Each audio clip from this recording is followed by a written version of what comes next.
Yo, halo, assalamualaikum warahmatullahi wabarakatuh. Balik lagi bersama gua Wididi HD, teman-teman.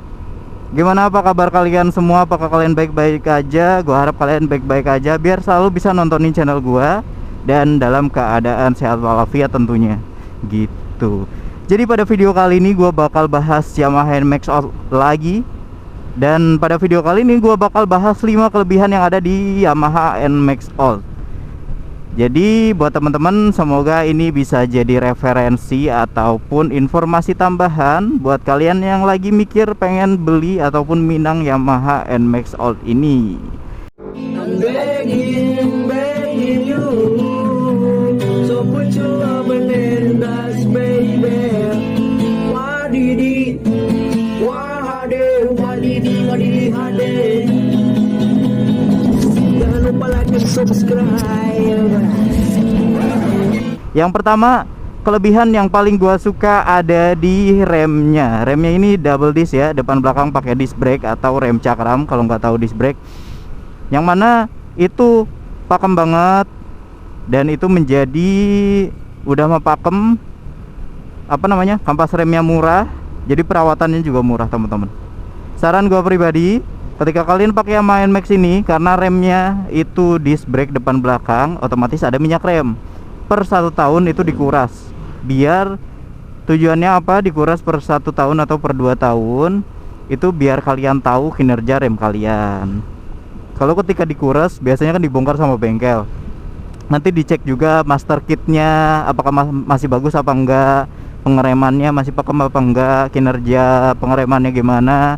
Jadi kayak gitu alasan utama untuk perawatan rem secara berkala per tahunan, kayak gitu teman-teman. Untuk pergantian kampas remnya juga gue saranin sih lebih mending rutin tapi yang murah, tapi sering ganti gitu, rutin ya, daripada kalian pakai kampas rem yang orinya jarang ganti, yang kemakan jadinya piringannya. Sedangkan kalau misalnya kampas rem aftermarket yang harganya 30.000 40.000 itu pakemnya sama aja menurut gue ya.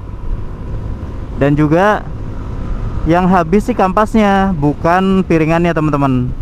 Jadi piringan kalian tetap aman, tetap terjaga. Dan kalau misalnya ganti piringan itu kan lumayan banget harganya ya, mahal bre, disangkanya murah apa piringan anjir. Gua aja beli piringan KTC yang Honda Vario Ledol itu 200.000 padahal KTC anjay, dari temen gue yang lagi BU sih pada saat itu ya, bukan BU, jadi motornya dijual. Daripada ngikut sama motornya, jadi kita tukeran tukeran disc brake.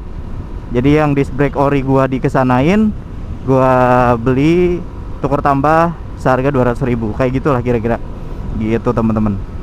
Oke, itu baru yang pertama. Yang kedua ada di ini, mau maju apa enggak?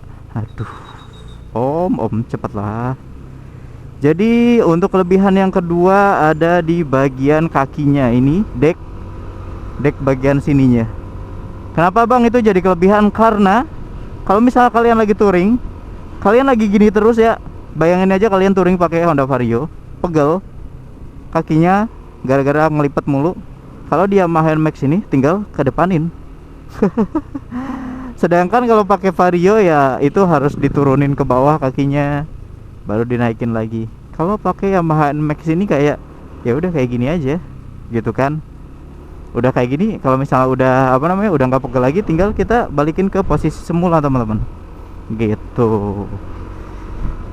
Jadi emang Yamaha NMAX ini menurut gua buat touring oke banget ya. Emang peruntukannya itu sih, jadi keren dan nyaman. Kelebihannya juga, so buat kalian pasti kalau misal beli Yamaha NMAX nggak bakal ngerasa pegel ketika kalian bawa perjalanan jauh motornya gitu. Terus yang ketiga ada di bagian bagasi yang lebar banget, gede banget volumenya. Nggak tahu berapa liternya, tapi yang jelas kalian bisa naruh tas punggung di situ. Bener-bener ya, kalau misalnya kalian touring cukup bawa waist bag aja untuk tempat HP, dompet, topi, dan lain sebagainya, TWS dan lain-lain lah, casan.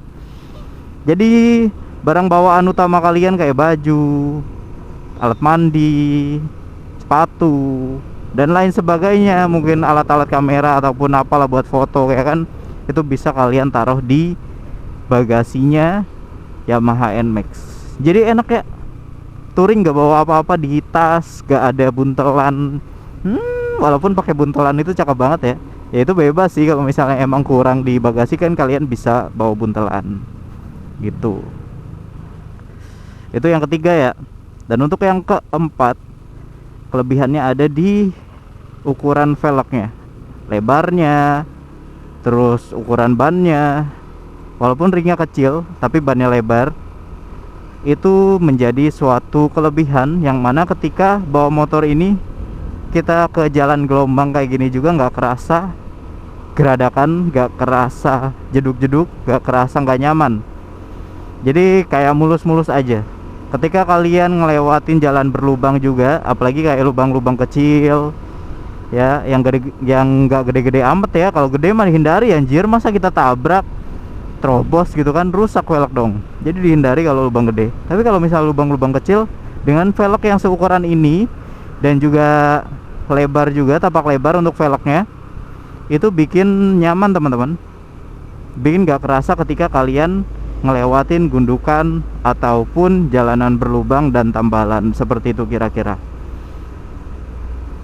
Cuman ya dengan velg selebar ini, kalau misal ganti ban itu yang paling murah 800.000 sampai 1,5 untuk satu set bannya.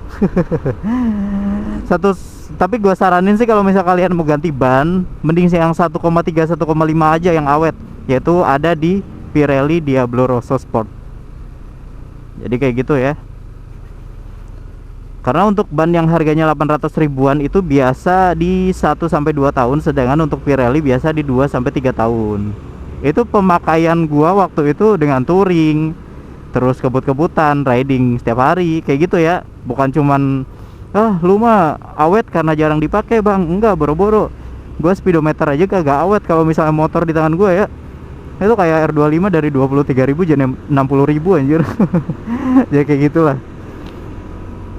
Jadi emang hobi touring ya gimana ya, sulit pak, nggak bisa kita hindari kalau misalnya udah hobi motoran, hobi touring kayak gitu.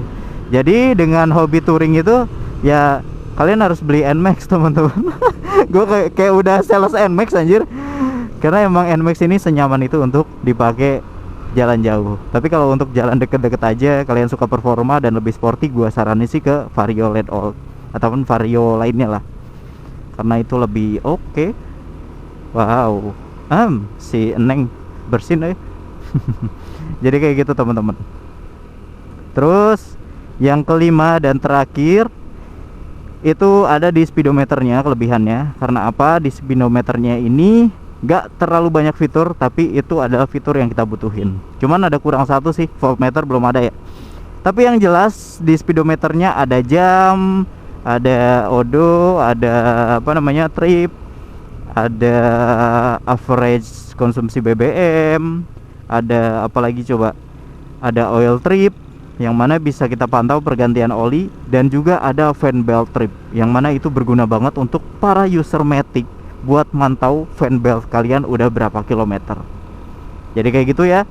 Dan itu adalah 5 kelebihan dari Yamaha NMAX All ini, yang mungkin masih banyak kelebihan lainnya yang gak gua cantumin di video ini, gak gua bahas. Jadi buat teman-teman semua yang udah lama pakai NMAX dan kalian tahu kelebihan apa aja yang gak gua sebutin, kalian bisa cantumkan di kolom komentar biar bisa jadi informasi tambahan untuk teman-teman yang baru pengen beli Yamaha NMAX ataupun user baru Yamaha NMAX gitu. Mungkin gitu aja untuk video gua kali ini. Like jika kalian suka dengan video ini, dan dislike jika kalian gak suka. Terima kasih banyak buat yang udah nonton. Salam dari gua Widi Ade, pamit undur diri. Sekali lagi thanks and God bless you. Barakallahu fikum. Wassalamualaikum warahmatullahi wabarakatuh. Bye bye. See you on the next video.